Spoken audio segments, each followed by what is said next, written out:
Or who are not Brazilian here, we have translation. E mesmo para os que vão ouvir em português, eu sugiro o uso dos fones de ouvido para facilitar a escuta da gente. Bom, eu sou Maíra Juruá, sou líder de projetos no Centro de Gestão e Estudos Estratégicos, estou aqui representando a direção do CGE e tenho o prazer de moderar essa sessão aqui nesse Pavilhão Brasil, nessa bela cidade de Baku, onde vamos discutir um pouco sobre os desafios e oportunidades dos mecanismos de transferência e desenvolvimento de tecnologia. Estou muito contente em receber aqui os nossos distintos painelistas que arrumaram um tempo nessas agendas tão apertadas dessa correria que a gente sabe que as convenções. Gostaria de agradecer imensamente o tempo de vocês. Vamos ter temos aqui conosco já para falar e compartilhar com a gente as suas reflexões o senhor Abdelaziz Harib. Muito obrigada. O senhor Stefano Minas. Vicente Paulo Iu. O senhor Pedro Ivo, que ainda não chegou, mas deve estar com a gente um pouco mais à frente. Ele está à frente das negociações do Brasil, por isso não está aqui ainda nesse momento. E a Emily Caroline, eu vou apresentar cada um com mais detalhe mais adiante. Ao final, a gente vai ter um período de perguntas e respostas, então quem quiser ir preparando as suas perguntas, elas serão muito bem-vindas após a apresentação dos especialistas. Para iniciar, eu gostaria de convidar, então, o senhor Abdelaziz Harib, que é negociador do IPCC e Tecnologia dos Emirados Árabes e enviado especial para mudanças climáticas da COP28. Mr. Harib, muito obrigada e a palavra é sua. Thank you. The floor is yours.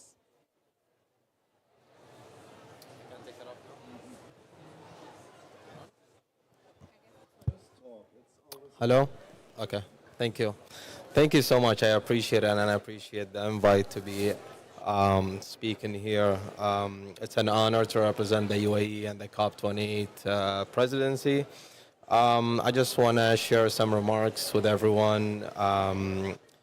As we continue to work to ensure that technology effectively contributes to enhance climate action and ambition, we look to build on the UAE consensus and have a successful outcome out here in Baku. The historic UAE consensus agreed at the COP28 has marked a new era for climate action over this critical decade. Collectively, we delivered landmark decisions and initiatives that were testimony to a new way of building multilateralism upon international cooperation and a true sense of solidarity to deliver our climate and development objectives. In this context, improving the quality of availability of the necessary enabling conditions, including financial support, technology deployment and transfer, capacity deployment is instrumental to drive climate action in a manner that is coherent with the broader sustainable development objectives. Technology thus has a critical role to play in ensuring the delivery of the UAE consensus and the achievement of the overall Paris Agreement goals, as well as the ultimate objective of the convention, making low-carbon climate-resilient development a driver of prosperity, innovation, and growth. And as we have here members of the Tech and CTN, in the spirit, I want to acknowledge and recognize with genuine appreciation the persistent efforts of both the Tech and CTN under the technology mechanism to bridge the gap between the concrete needs and implementation when it comes to technology development and transfer, to provide tangible solutions to meet with the challenges faced by developing countries. The GST outcome highlighted the prominent role of the technology in advancing climate ambition and action over this critical decade and beyond by establishing a technology implementation program supported by the operating entities of the financial mechanism to strengthen support of the implementation of technology priorities identified by the developing countries, which we will have a chance or we're already discussing right now in the room as everyone is back there. Lastly, I want to really thank the technology mechanism, and through that, the COP28 technology initiatives. We augmented the visibility of the technological solution and address resource and mobilization in a manner that's unprecedented, as we supported the call for enhanced global collaboration, and we will continue doing that throughout this COP and the next COPs. Thank you, and I want to just highlight that the role of technology is called to be central to carrying ambitious implementation forward.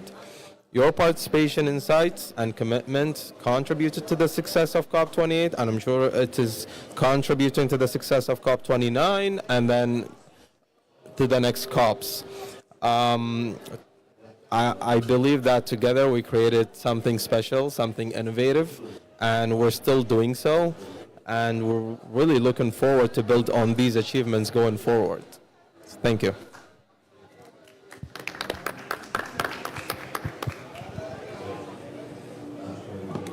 Thank you very much, Mr. Harib. Muito obrigada pelas suas contribuições. É importante a gente manter em mente essa questão, né, da COP anterior, a COP que estamos agora, e claro que para o Brasil tem uma especial atenção a próxima COP, que será em Belém. Estamos ansiosos também para poder recebê-los a todos no ano que vem no Brasil.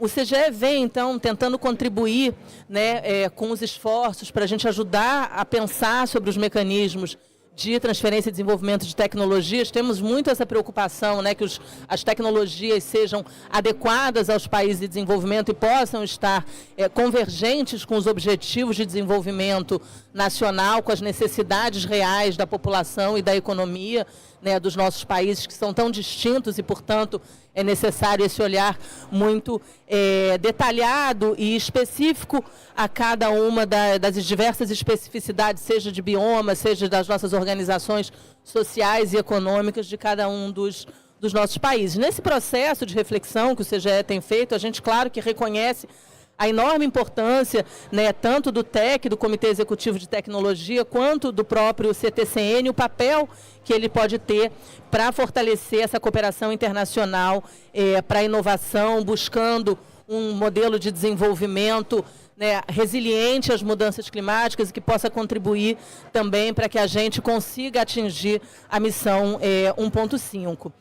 Nesse sentido, eu tenho o enorme prazer de convidar agora o senhor Stefanos, que é vice-chair do CTCN, para compartilhar um pouco conosco como é que você vê o papel e os mecanismos existentes e suas possíveis adequações nesse contexto de diversidade dos países e dos objetivos tão distintos que cada um deles, mas que podemos contar com isso para a cooperação internacional que impulsione um desenvolvimento e transferências de tecnologias equitativos e que possam, de fato, contribuir para o desenvolvimento dos nossos países. Muito obrigado. The floor is yours. Certainly. Thank you. Thank you. I'll stand if that's okay. Thank you. Well, first of all, thank you very much for the invitation to be here. It's great to be here at the Brazil Pavilion. I do pass on the apologies of the chair of the advisory board, Mr. Fred Onduri. Due to his responsibilities in the negotiation, he cannot be with us, but I'm delighted to be here in his place. Technology development and transfer has long been a critical part of the international climate framework because we recognize that it is necessary, especially for developing countries, to support their implementation on their freely accepted commitments under international climate law. Finance, technology, capacity building. And as my friend Abdul Aziz has said, year after year in this negotiating process, we try to move the ball forward. We try to be more ambitious in those frameworks, but also in terms of delivering practical assistance to developing countries. And I think years and decades from now, the achievements at COP28, the UAE consensus will stand in history. Tripling renewable energy capacity by 2030, doubling energy efficiency, and much more. And I think now we have to keep that promise, and that's what we're all working to do. And different countries have their own interests, their own approaches, but we all have that objective under the Paris Agreement. Now, in terms of technology mechanisms, The parties, in their wisdom, created the technology mechanism in 2010. The Advisory Policy Technology Executive Committee, which seeks to influence decisions of the Conference of Parties and also advise other decision makers, and our role, the Climate Technology Centre and Network, which provides practical, tailored, targeted assistance to individual developing countries and to groups of countries. So technical assistance, reliant on our unparalleled network of over 800 members from the public and private sectors all around the world, from developed and developing countries, providing the expertise, the know-how to help developing countries with their particular technology challenges, whether that's identifying technologies, helping to develop regulatory, legal frameworks, and so on. Connecting them with major financiers at the international level. We have very strong relationships with the climate funds. The CTCN is delivering, or is the largest delivery partner for the Adaptation Fund's Climate Innovation Accelerator, the largest technology provider of readiness work with the GCF, and the list goes on. And we're committed to, and we're working to develop new relationships with new financiers. So we have a technology framework under the Paris Agreement. We have a technology mechanism under that. I think it's important to recognize that this technology mechanism cannot and will not answer all the needs itself. It is a partnership-based mechanism, and there are very many other important international organizations, domestic organizations, businesses, philanthropies, and non-profits that all have their role to play. What we bring to the table is we are working directly under the Paris Agreement and the Climate Convention. We are answerable to the member states. And the parties have decided that that should be the case, and we're working to strengthen that work year after year. Let me close by saying that in not very much time at all, the eyes of the climate world turn to Brazil, to Belém. The next stage of this relay race, this climate journey, is entrusted to Brazil. And I have every confidence that Brazil, under your great president, President Lula, and the whole team, will bring home another landmark COP. And I pay tribute here to my negotiating colleague from Brazil, Pedro, in the technology room, who is fighting for stronger outcomes. And as someone once said, the future never has lobbyists like the status quo does. But that is the future that we're all working towards, a future fair for all with climate justice and climate action. Thank you very much. Obrigado.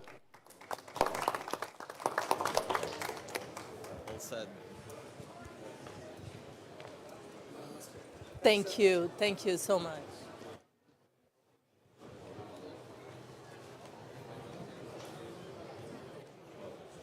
Bom, após esse excelente panorama dado pelo Stefanos, a nossa responsabilidade com a próxima COP é de fato uma responsabilidade grande, mas ela está absolutamente alinhada com os esforços e com os objetivos de longo prazo do governo brasileiro, não apenas do governo, mas também das sociedades civis, de todo o setor privado, de certa forma. A própria política industrial brasileira lançada esse ano tem buscado, então, fazer essa convergência entre as necessidades e urgências de enfrentamento da mudança do clima, não apenas em mitigação, mas também em adaptação, que é uma questão extremamente importante, e fazer isso, ao mesmo tempo, impulsionando uma nova industrialização, uma nova etapa de industrialização que seja sustentável, mas que também seja capaz de apoiar o desenvolvimento econômico tão necessário para o Brasil, assim como para os outros países.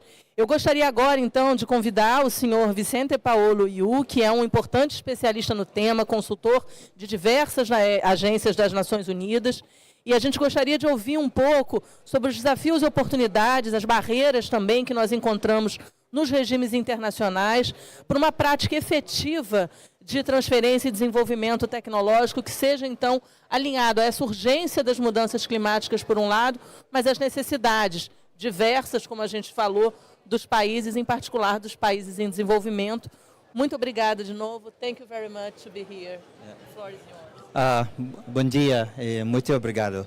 It's a great pleasure to be here. I do have a PowerPoint, and I think what I can do is I can take up the baton from Abdul Aziz and Stefano and sort of like walk us through some of the, I think, important points that are necessary when we talk about technology development and transfer in the context of the work that we do here in the COP and also the work that developing countries do elsewhere. I think one of the important things, and while waiting for the PowerPoint to come up, one of the important things that I would like to flag, in this conversation, is that technology development and transfer, as Stefano was pointing out, is an obligation by developed countries under the Climate Change Convention. It is in Article 4.5, and there are two objectives to it. One objective in Article 4.5 of the Climate Change Convention essentially says that developed countries should facilitate the transfer of environmentally sound technologies to developing countries.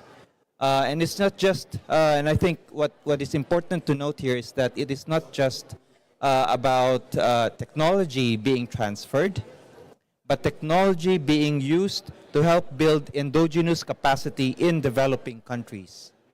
And I think the wisdom of those who wrote the convention back in 1991 was that they realized that what we need to create is a situation where all countries are able to have the technologies that they need, are able to develop and use the technologies that they need in the context of their own development process.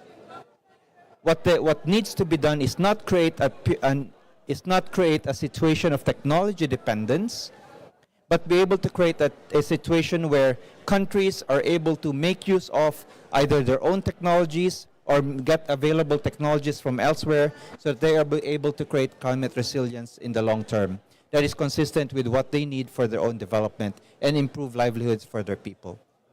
Now, that said, I think one of the important things that we have to understand is that when it comes to technology, the work that Stefano and his colleagues have done in the CTE, in the CTCN, for example, in the Technology Executive Committee, the work that has been done with respect to the technology mechanism, it is not operating in a vacuum.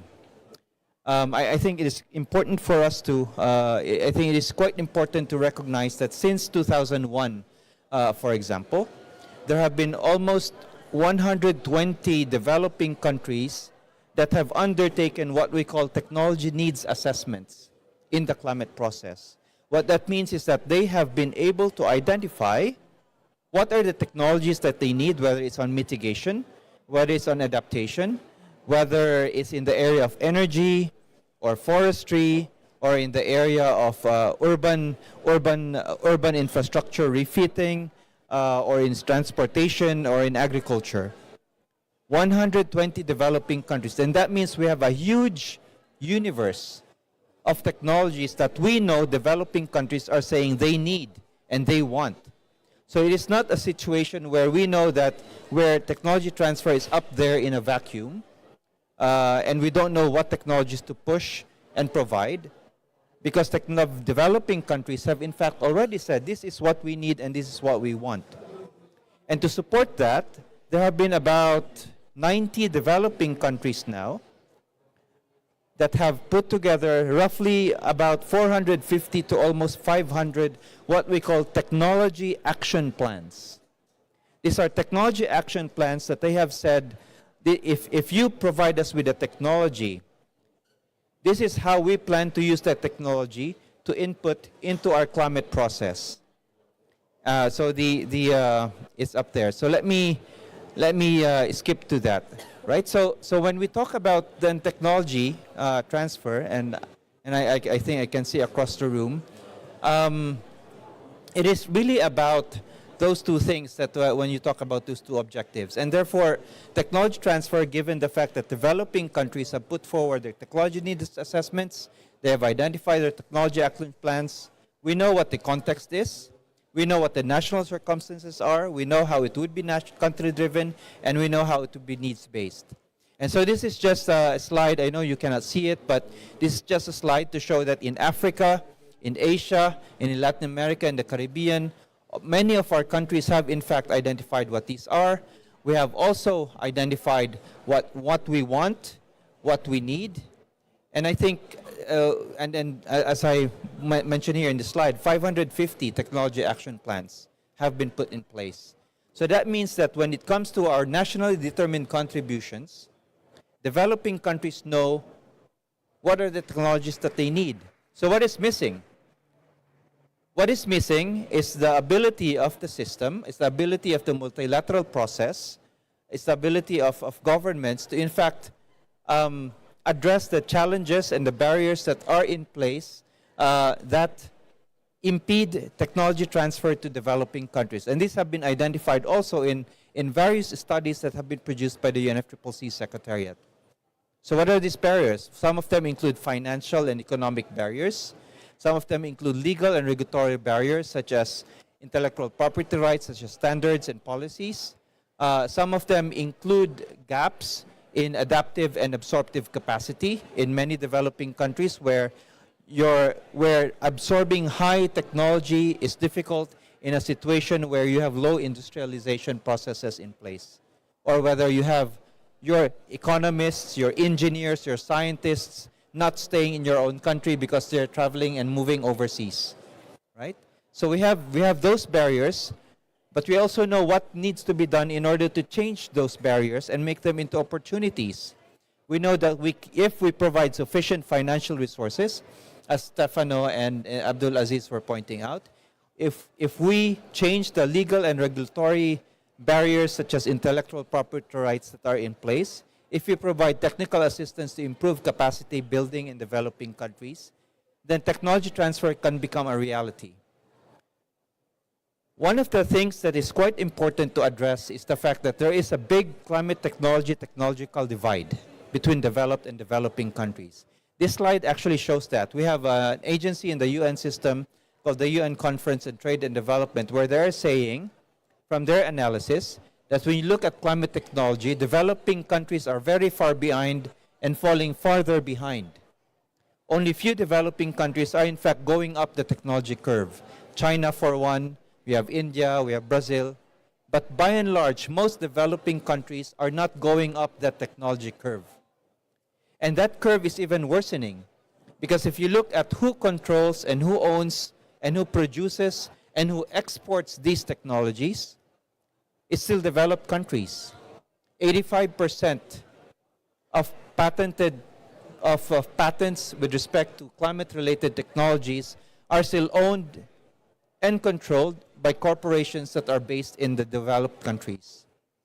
80% of global trade in these kinds of technologies are done by developed countries, which means developing countries currently is in a situation where, one, we do not control the technology, two, we do not have much access to those technology, and three, if we do want to have access to those technologies, we have to buy them from the developed countries. And I think that is a big problem in the system, because we need to be able to create that endogenous capacity. So what do we need to do? I think we need to make sure that the process here works, and that is where, as Stefano was pointing out earlier, that is where this Brazil can live a huge legacy next year in terms of improving the technology implementation program and making sure that it works well. The objective for that work that we need to do here in the climate process, or whether it's in the WTO, the World Trade Organization, for example, is to really focus on the objective of making sure that developing countries are able to build diversified and technologically capable societies over the long run. And there are many ways, there are many avenues that we could try to bring that agenda across, whether it's in the World Trade Organization, I've listed some of them down here, the processes, but especially here in the climate context, where we can improve the work of the technology mechanism. We can make sure that the Technology Executive Committee does its work. We can make sure that the CTCN, in fact, does its work in pushing technology to developing countries. And we could create the technology implementation program, make it work, make it really effective, provide money and resources into it, and provide it with the guidance and the modalities that will make sure that we are in fact able to transfer technology to developing countries and use that technology to build capacity for developing countries to produce their own technologies. So thank you very much. Muito obrigado.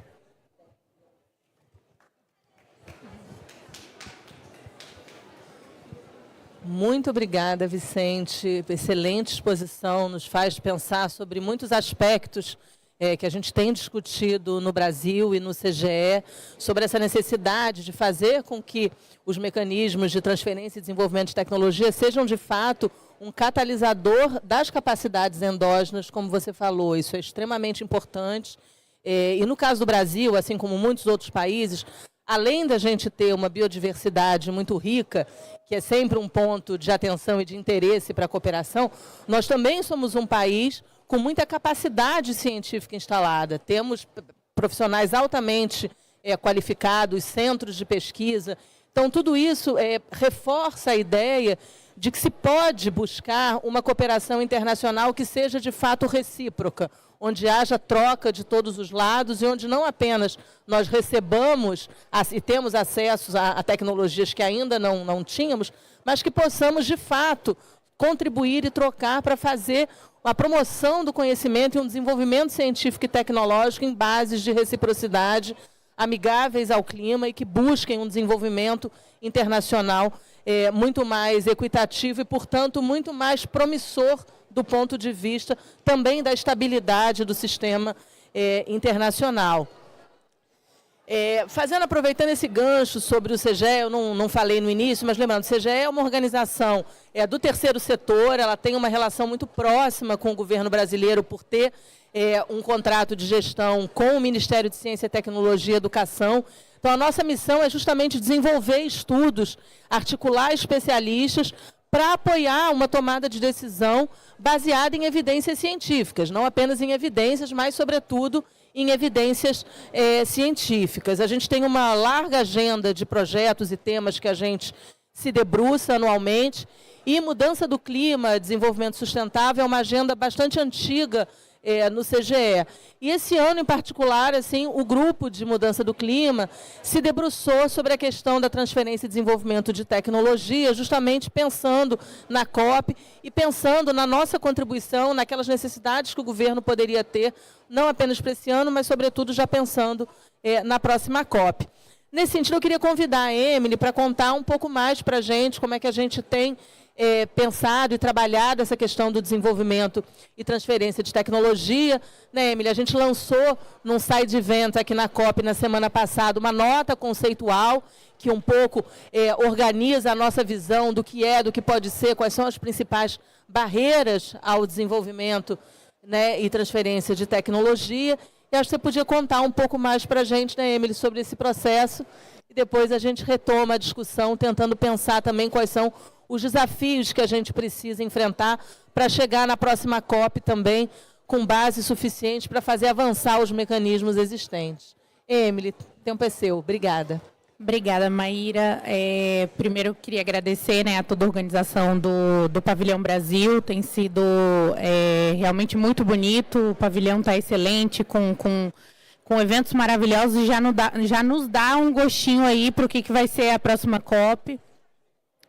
E hoje eu vou comentar um pouco sobre o trabalho que o CGE vem desenvolvendo ao longo do ano relacionado ao tema, né, de desenvolvimento e transferência de tecnologia. E primeiro vou só comentar um pouquinho o que é o CGE. A Maíra já trouxe muitas das informações, né, de como é que funciona a instituição, mas nós somos uma instituição supervisionada pelo Ministério de Ciência, Tecnologia e Inovação, também pelo MEC,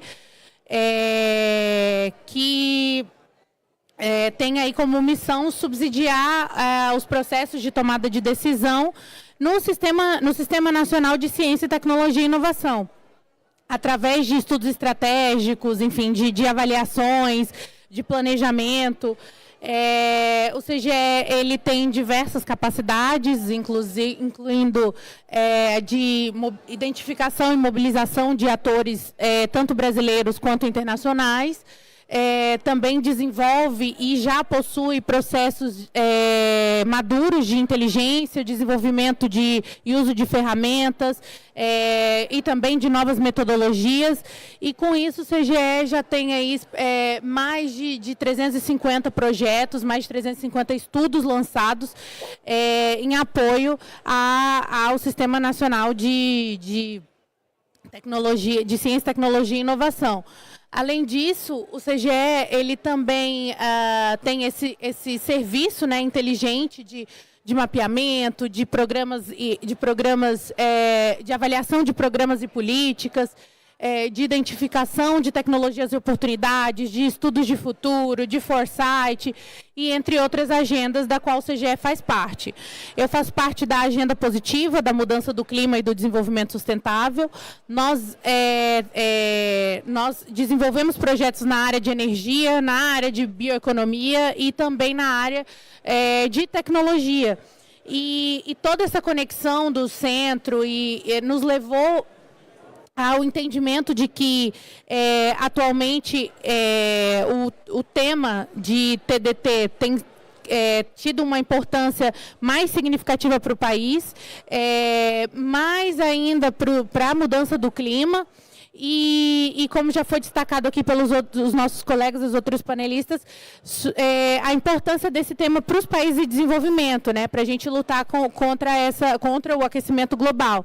Então, o CGE ele tem esse papel de produzir informação e conhecimento e desenvolver esse grande objetivo no tema de promover a informação estratégica e apoiar as discussões necessárias, os avanços necessários dentro do tema. E aí, com isso, a gente tem um fluxo do que foram as nossas atividades durante esse ano.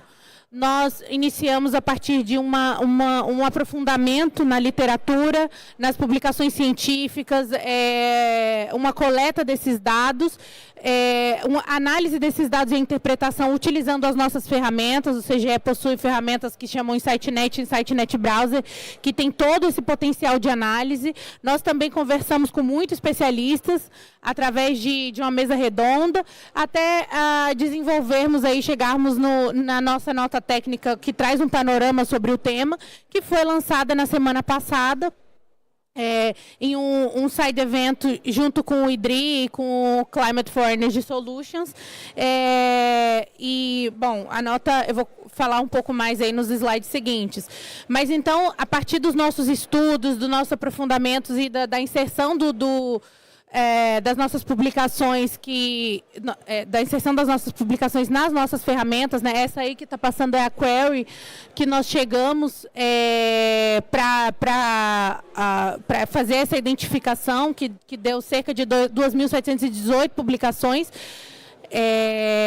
utilizando as ferramentas do CGE. Nós chegamos nessa nuvem de palavras, que a princípio ela pode parecer meio óbvia, mas era essa a intenção mesmo. Isso significa que nós estávamos aí no caminho certo da interpretação enfim, dos artigos e do que esses dados poderiam nos mostrar. E bom, alguns dos primeiros resultados com relação à nossa rede foram a evolução temporal do tema, onde a gente vê uma instabilidade, mas apesar da instabilidade nos últimos anos, a gente consegue identificar aí um crescimento de artigos científicos e publicações no tema. Além disso, também a gente tem um panorama de países que mais publicam e dos países que publicam em parceria. Por exemplo, em Taiwan, a gente vê que Taiwan publica muito mais sozinho. Já quando a gente olha ali para a França, as publicações da França ela tem um destaque maior em parceria com outros países. O CGE tem esses dados mais detalhados e mais aprofundados. Aqui é só realmente para dar uma pincelada em como que nós começamos o nosso trabalho. E aí, dentro desse grande cluster, nós identificamos um cluster importante, que é o cluster da mudança do clima, que é o que a gente estava procurando, né? Então, quando os autores, os nossos cientistas estão falando sobre DTT num contexto de mudança do clima, os termos que mais têm relevância são energia, meio ambiente, emissões de carbono, e isso já nos comunica alguma coisa, né? Enfim, todo esse caminho foi traçado para que o CGE conseguisse se aprofundar e entender melhor do assunto. E algumas outras atividades também foram desenvolvidas durante esse ano, que foi, por exemplo, nós tivemos uma mesa redonda com diversos especialistas mapeados utilizando as ferramentas do CGE. Essa mesa se chamou Mecanismos Inovadores para a Transferência Internacional de Tecnologia, com foco aí na transição para uma economia de baixo carbono. Nós fizemos essa nota técnica que está disponível no site do CGE. Tá disponível tanto pelo site quanto pelo QR Code, então é bem fácil de achar. E aí o nosso site de evento oficial promovendo o tema, e hoje também aqui no Pavilhão Brasil a gente vem mais uma vez trazer a promoção desse tema, trazer especialistas e diversos atores envolvidos no tema. O que o CGE está planejando fazer daqui para frente, né? Esse tema foi só o início. A gente vai desenvolver aí várias atividades para continuar abordando, se aprofundando e cada vez mais apoiando a agenda brasileira.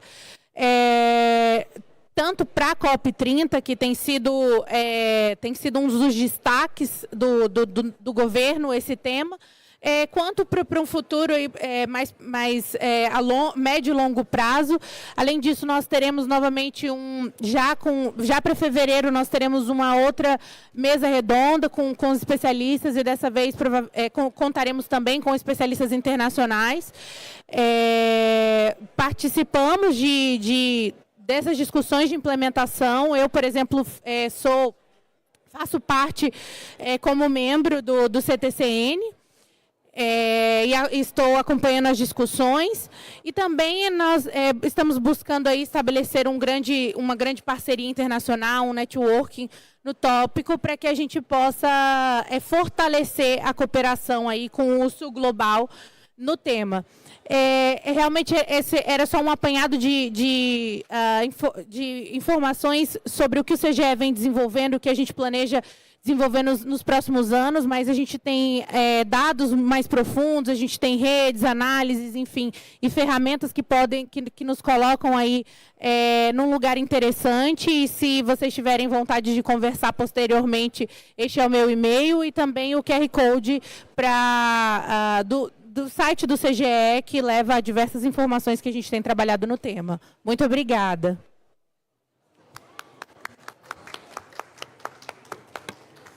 Muito obrigada, Emily. Reforço o convite para que vocês visitem o nosso QR Code. Tem publicações em português, mas também muitas publicações em inglês que refletem a participação e o diálogo com atores internacionais. Isso é muito importante para que a gente cada vez mais consiga fazer com que as decisões tomadas no âmbito dos governos, elas sejam de fato apoiadas em estudos científicos, na escuta de especialistas, na troca recíproca, como eu falei, mas, sobretudo, calcada em dados reais, em análises. Isso tudo é extremamente importante para o desenvolvimento científico e tecnológico de cada um dos países, mas também para a cooperação internacional. Eu queria saber se já temos alguma pergunta do público, senão eu tenho uma pergunta que eu gostaria aqui de encaminhar para o professor Vicente, porque acho que ele trouxe, de fato, muitos elementos que nos fazem pensar na trajetória dos países de desenvolvimento e nos desafios de avançar agora numa agenda convergente entre desenvolvimento nacional e a urgência da mudança climática. Alguém gostaria de fazer alguma pergunta? Eu vou dar mais um tempo, então, para vocês, e aí queria retomar, professor, uma questão que eu acho que é importante, que é a questão dos tipos de cooperação, né? No Brasil, quando a gente pensa na nossa cooperação científica, então a produção científica que o Brasil vem fazendo nos últimos 20 anos, a gente consegue observar uma abertura do número de parceiros, do número de países com os quais a gente coopera. Então, inicialmente, a produção científica, né, essa produção científica internacionalizada que a gente acha nas grandes bases internacionais, ela tinha uma concentração de relações com os países, sobretudo do Norte, Estados Unidos, Europa, e cada vez mais, muito fruto também da nossa política externa, de abertura para o Sul Global, a gente viu uma diversificação dessas parcerias. Então, no campo da produção científica, a gente vê que isso traz um resultado de uma abertura para novos temas, para novas formas de cooperar e, muitas vezes, também para uma possibilidade de avançar cientificamente em temas que são nossos, das nossas agendas, e menos voltados para a tentativa de diálogo de agendas que são importantes, mas que não necessariamente refletem as nossas prioridades. Eu gostaria de saber se o senhor vê um espaço em particular, ou se há uma diferença para os desafios dos mecanismos de transferência e desenvolvimento de tecnologia, claro, mas se há diferenças substanciais entre a cooperação e esses mecanismos quando se dão no sul global ou entre países em desenvolvimento, das relações com os países mais desenvolvidos, que são relações mais assimétricas por natureza, então cada uma delas tendo suas vantagens e dificuldades. Se o senhor pudesse compartilhar um pouco das suas reflexões sobre isso. Thank you. Thank you for that question. It's actually a very interesting one, and one that I've and other colleagues have tried to think through. I think if we look at the extent and the modalities that have been used by what we have so far in the multilateral climate process, for example, and even in the WTO with respect to technology development and transfer. The primary modality that have been used, if you're talking about a north-south arrangement, a developing country arrangement, has tended to be in the form of technical assistance, pilot projects, maybe some skills training here and there where some of our scientists go to the US or go to Europe, spend 6 months there, come home, or maybe not even come home because they get jobs overseas. And that has, I think, not worked very well in terms of actually triggering a catalyzing effect in developing countries to improve their industrial and technological base. Because oftentimes what those kinds of approaches forget is that if you want to enhance, as a developing country, the ability of your universities, of your schools, of your companies, of your scientists, your engineers, to create the technologies that you need for your development, you actually need to have a whole of government and whole of society approach to it. Because you need to deal with your educational system. You need to develop your policy regime in order to improve and encourage domestic innovation and many other things. So we need to do a lot of our homework. And oftentimes pilot projects and technical assistance, small technical assistance projects often do not work. The other avenue that's often used is what they call through FDI, foreign direct investment, or licensing agreements, where you have corporations from our countries working with developed country corporations, or developed country corporations coming to our countries. But oftentimes that comes up with their own challenges as well. Because, again, there's a question of absorptive capacity of the domestic technology and industrial base that we have. And what that happens then is you have technology silos that often happens in the country and it does not get spread. We sometimes contrast that with the experience that we have sometimes and that we have seen, for example, and I think before going there, let me sort of backstep a bit. And I think this is what the different UN agencies have pointed out when they look at the way in which technology development and transfer has progressed over time with respect to climate. There is a lack of action on the ground, a lack of that catalyzing effect on the ground that needs to be there. Now contrast that, for example, with what is happening when you talk about, say, South-South cooperation technology flows, right? For example, I know that in the case of Brazil, you have that with other Lusophone countries like Angola and Mozambique. China does that with their Science and Technology South-South Cooperation Program. India does the same thing. And sometimes, and I have come across studies, for example, that looked at the impact of technology transfer arrangements that China and India have done, say, for example, with African countries. And what seems to have happened is that when developing countries work with each other, often the technologies tend to be easier to adapt and easier to innovate on, because you have technologies that tend to be more reflective of what the industrial and technological base is of that country.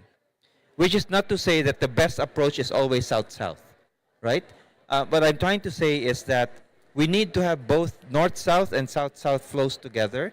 We need to have them work together in order to create a condition in developing countries, by and large, in Africa, in Latin America, in Asia, where the focus is on creating that domestic industrial and technological foundation for a robust economy to take place.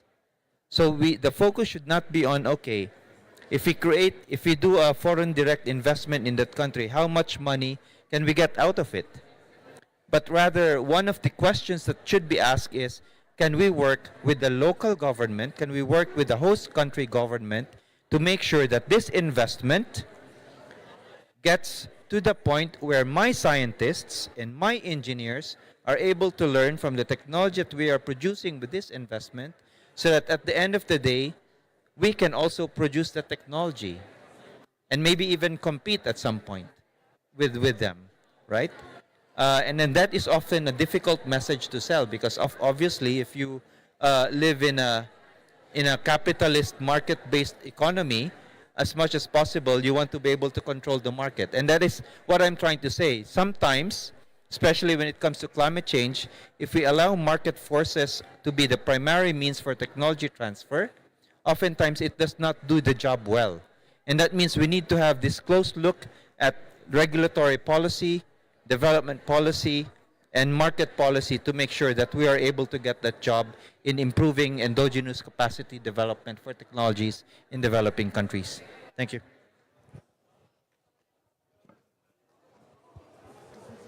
Excelentes pontos. De fato, é o que a gente percebe também no Brasil, né? Porque além dessa dificuldade de fato, você está querendo promover uma espécie de relação que torna mais competitivo, vai contra a lógica natural do próprio mercado, mas é extremamente importante. Por isso que muitas vezes para a gente também é complicado fazer uma parceria onde todos os profissionais venham de fora, porque isso não permite que a gente desenvolva as nossas próprias capacidades e que os nossos próprios engenheiros e profissionais possam desenvolver, então, soluções e tecnologias similares, mas já produzidas localmente. Eu acho que você resumiu muito bem um dos nossos grandes desafios. Acho que havia uma pergunta aqui na plateia, foi isso, Bárbara?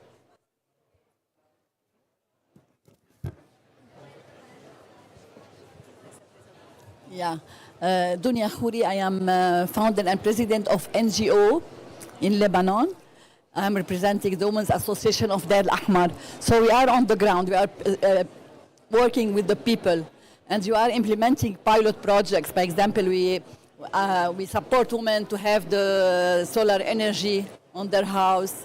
We built a rural community center for our NGO, and we put on our center panels also for renewable energy. So we need bodies to support the local communities to implement new technology, to develop such issues. And I want to mention also about the weekend initiative from the FAO, because you speak about the South-South collaboration. So the FAO created an initiative which is called Weekend. And they are regrouping women, it's an initiative for women to support each other and to exchange experience. So it is a body that it is supporting this initiative, because we are speaking about to do something like this in the South-South countries. So it could be great if we can find some an organization like the FAO, or especially or through this community, the FAO community, to speak more about technology, about decarbonization, because we need really to have gender mainstreaming in all issues. So we are speaking a lot about women's right to the land. We are speaking about many issues related to women, to support women, to empower women. So I would like to have support to make this technology and decarbonization issues implemented also. So we have to think about it. We have members in this community. We are from different countries, from South countries in Africa, in Asia, in South America. So it will be great if we can collaborate and expand this community. Thank you so much. Thank you so much. Muito obrigada pela sua pergunta. Trazer a questão das comunidades eu acho que é extremamente importante.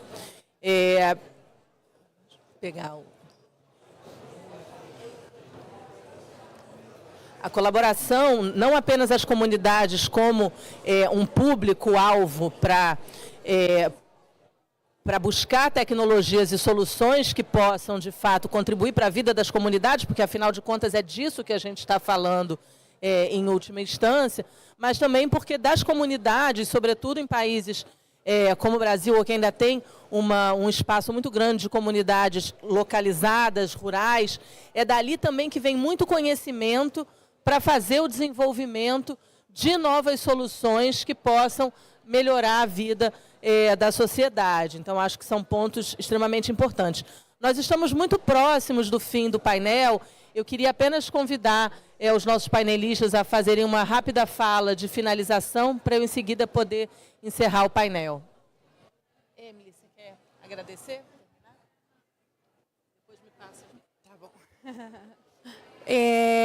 Eu só queria, na verdade, agradecer ao Pavilhão pela ótima estrutura, pelo apoio e também por dar oportunidade para a gente trazer, né, ao centro da COP esse assunto que é tão importante e que agora está se criando uma visibilidade no Brasil para a gente começar a conversar de desenvolvimento e tecnologia, desenvolvimento, transferência de tecnologia para a mudança do clima, né? Um tema tão importante. Então, mais uma vez, obrigada e eu fico à disposição para conversar.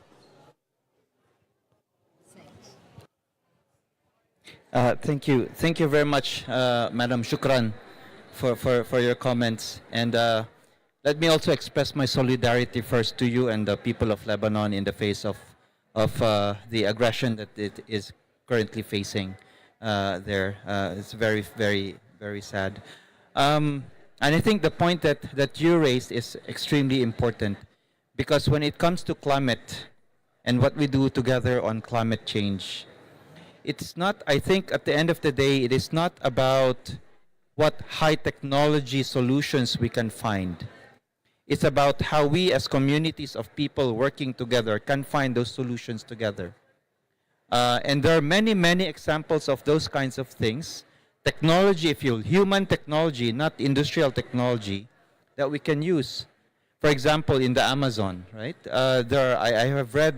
I've come across studies from anthropologists that have actually shown that the Amazon, thousands of years ago, before the European colonizers arrived, you had thriving communities of millions, of hundreds of thousands of people living in the forests, sustainably managing it. And those kinds of technologies we need to bring up and say, this is equally important as a climate solution, because this comes from our own people. And I think that is one key message that we need to put out there, that the solutions to climate change does not depend on technologies that come from Elon Musk or from Jeff Bezos, but it comes from the people who live on the ground, because we are the ones that will be most deeply affected.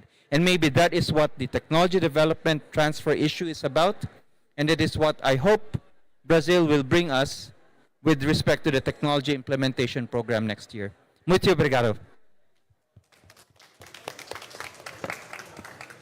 Muitíssimo obrigada, professor Vicente. São palavras encorajadoras e inspiradoras para a gente. Nós acreditamos nisso também. E acho que a mensagem principal você deu, eu vou só reforçar, falar de enfrentamento das mudanças climáticas e da adaptação é falar de desenvolvimento, mas a gente está falando de um outro tipo de desenvolvimento, um desenvolvimento que é respeitoso com a natureza, que é justo com as próximas gerações e que é calcado num bem-estar. Então, os investimentos que precisam ser feitos em mitigação e adaptação, eles devem ser convergentes com a criação da infraestrutura social necessária e com a promoção das bases para um desenvolvimento, de fato, nacional, endógeno, em cooperação e colaboração com as outras nações. Eu queria mais uma vez agradecer em nome do CGE, queria agradecer aos especialistas que fizeram parte, professor Vicente, muito obrigada novamente, ao público que está aqui, ao pessoal do Pavilhão Brasil, convidar todos para continuar acompanhando as atividades do Pavilhão Brasil, que ainda vão até sábado. Amanhã a gente tem um outro painel aqui sobre adaptação, sobre resiliência e investimento em infraestrutura nas cidades brasileiras. Agradecer mais uma vez, muito obrigada a todos e uma ótima tarde.